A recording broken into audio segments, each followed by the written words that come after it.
Hello, welcome back to my channel. I'm Noreen Burke, owner of Call Clutter Fairy Home Organizing, and this is my YouTube channel, The Crafty Organizer. So often when I go into people's homes to help them organize, I notice little things that need repair. And what I find so often is these homeowners don't know how to handle basic tools. They're really intimidated by them. And I also read this in the comments of people saying, it's so cool you know how to use power tools, or I wish I knew how to use hand tools. So today I want to just spend a couple of minutes to take away that fear and do a no more fear, easy guide to starter hand tools. So let's go.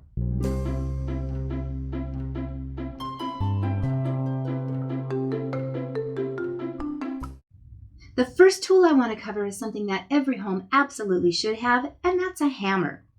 Now, there are so many different sizes. Don't be intimidated by that. The main thing you want to do when you're shopping for a hammer is feel it. How does it feel in your hand? So many of us have small hands, big hands, or if you have arthritis, you'll want something with a little bit of a cushy grip. But the main thing you want is, does it just kind of rotate in your hand easily? The thing with the hammer is most people will hold it way up high like this, and that's the wrong way to hold it. You want to have the grip down towards the bottom. So there's always this little curved area here, and that's kind of where your palm wants to go. So you want to make sure that you can grab around that grip and let the weight of the handle do the work. Don't tap it in, but let the weight of the head do the work. So you'll see a huge difference between tapping something in and letting the hammer knock something in. They come in so many different sizes. You just want to make sure that something's decent for your hand. The heavier the hammer, the bigger the job should be. But any basic claw, and that's what they call this, any basic claw hammer that you find, even at the dollar store, should be just fine. Segueing from the hammer is a mallet. Now, I got this from the Dollar Tree. I love having these around just for some certain jobs where I need to tap something in, but I don't want it to be damaged, which a hammer would do. Another trick you can do, though, if you don't want to invest in a mallet, is have a small piece of wood lying around so that if you ever do need to tap something in, you can set the wood on the item, tap on that, and this will act as a mallet to get something in or out. The thing I use a mallet for the most is, if you've watched my videos before, you know I love using those stainless steel wire shelves, and sometimes I need to take them apart. This is the perfect tool to get those shelves loose again so that I can dismantle it. The next item I want to talk about is screwdrivers. Now, there are three basic ones that I recommend having, and that is the Phillips head, the flathead, and a teeny tiny screwdriver. One of the reasons you'll want a teeny tiny screwdriver is how many times have you had your eyeglasses and a little screw inside gets loose? A small screwdriver is the perfect tool for that job. Or I'm sure you've had an electronic and you get ready to put batteries in it and it has a teeny tiny screw. And sadly, the large bit on a standard Phillips head screwdriver will never fit into that tiny hole. So just get yourself one of these teeny tiny ones and have it around. The flathead or standard screwdriver is really only for those big screws, and they'll have a single slot in it to get it in or out. But when you come up against a standard screw like that with a single slot, you cannot use a Phillips head. So I know some of you have used butter knives before. You'll want the proper flathead screwdriver for that. Going into the Phillips screw head, this is great for almost every screw that you'll encounter. So you'll want to get this. The bit size does change a little bit. There are varying sizes of bits, but whatever screwdriver you get should handle the most common job. Now, if you happen to get a toolbox that comes with varying bits, here's a display of the different bit sizes and uses for them. Now, I have found that the only ones that I have used are the flathead, the Phillips head, the hex, and the star or Torx. Now, the hex screwdrivers come in the little kits and they're super cute. And if you've ever bought the flat furniture to be assembled from Target or from IKEA, this is the most common item that they'll have, and you'll want to have these in your toolbox because if you don't have it, you're stuck and you can't assemble the furniture or disassemble it. Oftentimes, if you get a higher end product, they'll give you one of these to go with it. And if you do get one, keep it. The next item to talk about is tape measures. I think tape measures are an absolute essential for doing projects, for moving furniture, for spacing things, for knowing the dimensions before you get something purchased. I think tape measures are a necessity. Now here's something to know about tape measures. I think the most common is 6 feet. I wouldn't go anything greater than 25 feet. It's just not necessary unless you're doing carpentry or you have a job that requires it. But the standard size is 6 to 10 feet. Now, almost every tape measure I've ever seen has a locking mechanism on it. The reason for this locking mechanism is if you're measuring something repeatedly or you want to verify your measurement, you can pull it out to that distance. And once it's lined up against the mark there, you can push the lock down and that will no longer move. So you can have this as long as you want, and that locking mechanism will prevent this from sliding in or out. You can then move this to other places, remeasure it, or remember the measurement that something was. It's super useful. The next thing I want to show you with tape measures is they all have a little slot at the very end of the tip. And what that little tiny slot is for is so that when you're working with a screw head or a nail and you're measuring, that little notch will slip at the end of a nail or a screw head and you can measure from there. Amazing, right?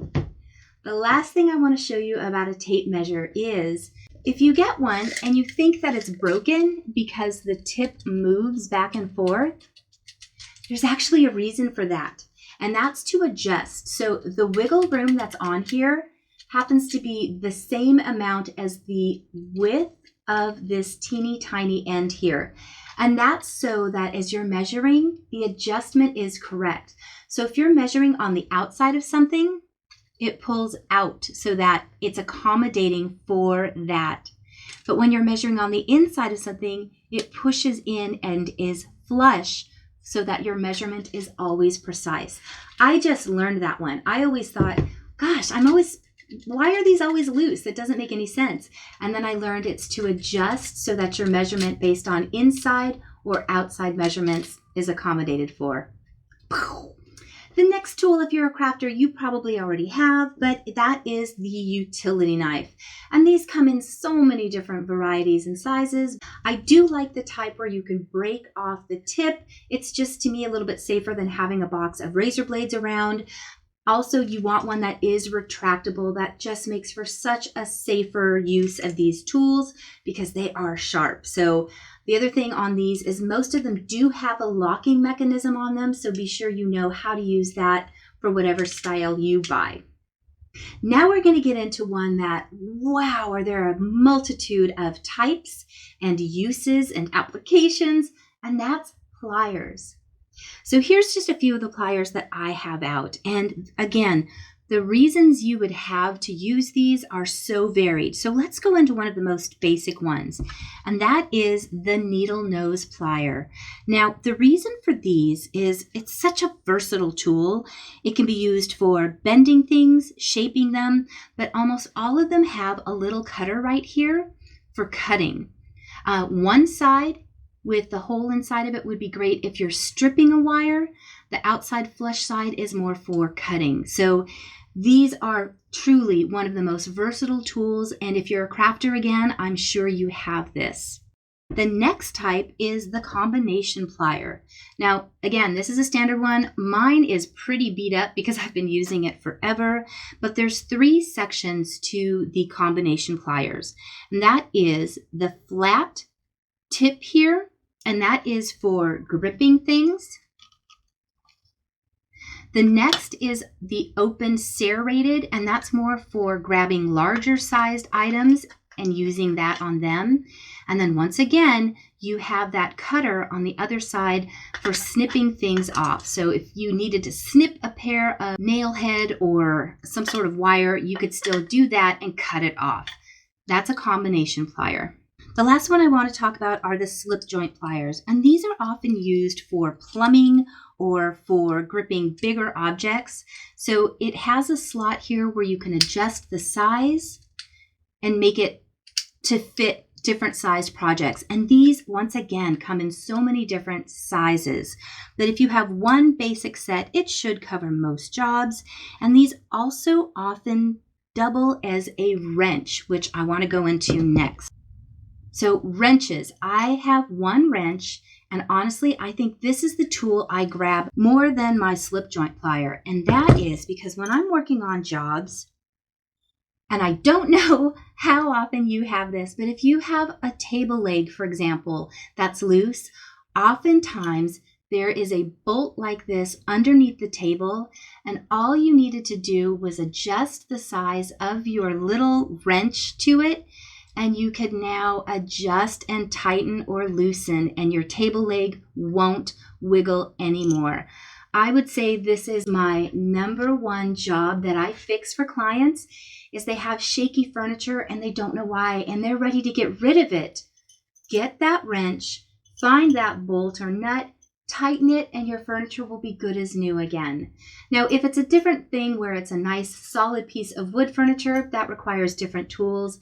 But so often of the furniture that we have these days is the type you build yourself, and this is the tool to use to tighten it. The other thing I want to show you with this is I use this when there's that weird situation where a screw is down at an angle that I cannot get to because the handle of my screwdriver is too long, or the angle of it is bizarre, so I have no way of getting to that screw, and it's super frustrating because I can't get the job done.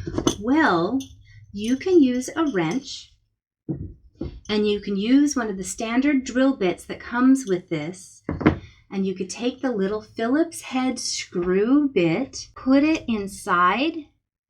So what you now have is an angled screwdriver that will reach into those harder places that you couldn't get to with a screwdriver. I'll just show you without the angle on it. But now you can get in there and tighten or loosen any screw. I love that hack. If you'd like to learn more about pliers, I've got a link below to the Garage Advisor. I truly just scratched the surface of the many types of pliers, but they all have their own unique purpose, and when you really need something special, you want to use the right tool, but the ones that I'm showing you will cover most easy household jobs. Get yourself a little level. If you find that you're in a situation where you don't have one, I use my phone. I have a level app on my phone, and I use that pretty often. The next one doesn't normally come with basic toolboxes, but I highly recommend you get some safety gear. The basics. Get yourself some safety glasses, get yourself some gloves, some ear protection. You want to make sure you're safe and never get hurt if you're using tools. Now, the most important thing of your toolbox that you're assembling, and this is because I'm an organizer and I always want you to have a home for everything, a toolbox. Get yourself a little bag or get yourself a box. These cute toolboxes that come with the slotted spots for everything is always a great idea, but I've never found one that's actually functional and holds them in place. And what ends up happening is when you open it up, the wrenches fall out and it ends up becoming a mess. And then when you try and put it away, they never fit. So I recommend just a little standard toolbox that you can throw things in, or a bag. The most important thing is you want it to be durable enough because tools end up becoming a little bit heavy. So you want to make sure whatever you're carrying it around with can handle the weight. A basic bucket works just as well, though. To keep these things in one place, you can find them when you need them, and when you're done, single shot, it goes in that bag, box, or bucket. Sorry to interrupt this video, just a little update. I came out here at 9 a.m. to start recording this, to get everything ready. I've already researched all the ideas, but I came out and laid out my tools, made sure that everything was clean, blocked, So I started actually recording at 10, and it is now 3 o'clock, and I was editing to get this up and scheduled when I realized that the last 15 minutes of the video disappeared. I don't know what happened. It just disappeared. So I'm not going to reshoot a lot of it, but some of the things I wanted to quickly cover with you are items that you should avoid. And those are the cute little toolkits that they market. They offer these cute little pink toolboxes, the purple ones, the color coordinated ones. Please avoid these for a couple of reasons. Number one, the quality is just not as good on those. I don't know why. They truly, I think, make them more for decoration than function. The other thing I noticed, and I researched just one of these, is look at this cute little set. Now I blocked out the name of the manufacturer because I don't want to insult anyone, but this looks cute, and I love that it even says, a place for everything. Yay! That's a Clutter Fairy dream, right? Well, yes, except look at the size of this case. It is 12.5 inches long by 7 1/8 inches tall, which means that this cute little hammer that it's showing on the inside couldn't be more than about 6.5 inches. And if you'll remember, I talked about the proper grip for a hammer to actually be functional without you using all of your weight and strength to hammer something in is completely negated because there is no leverage for it to be effective. There's also a ton of cute little bits in here which are not going to be used. So if you have something like this and it works for you, that's fantastic. But if you're looking for something to buy, this is truly marketed more to be a cute item, to be convenient, and less to be effective. So try to find a box that works for you that you can add things into, and you'll really be saving your money and saving your energy. So thank you so much for watching today. I appreciate you guys taking time out of your day. I know there are so many YouTubers out there with amazing information, and I appreciate that you took the time to watch this video. If you liked it, please give it a like. Also, comment on what tools you have if I missed anything that you find is essential, and what tool you could not do without. I honestly think mine is my hammer. I can use that hammer to remove and do just about everything, but I would be lost without those others that I showed.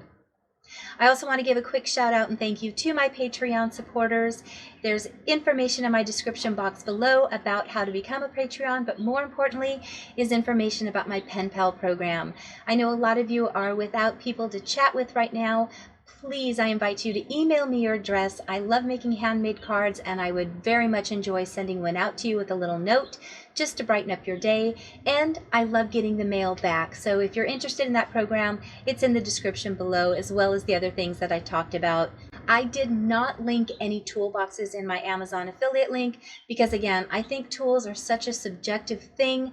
I would really encourage you to research, find out what your needs are, look at the things that I suggested, and feel them. If you have a chance to actually go out to the stores and pick them up, I would do that to see. Things like power tools are such a subjective thing, and that's something that got edited out, sadly. I used to have this big power tool, and I'll just show you real quick.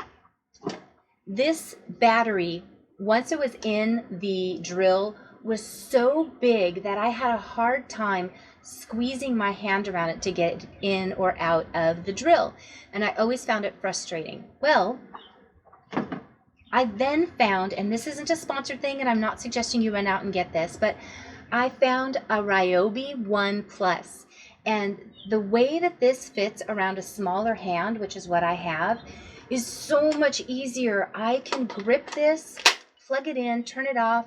I am in love with this drill. But I wouldn't have known that unless I had it in my hand to find out. So the dimension size between the two is literally night and day. So the release is down here at the bottom of this one, whereas on this brand it's up high.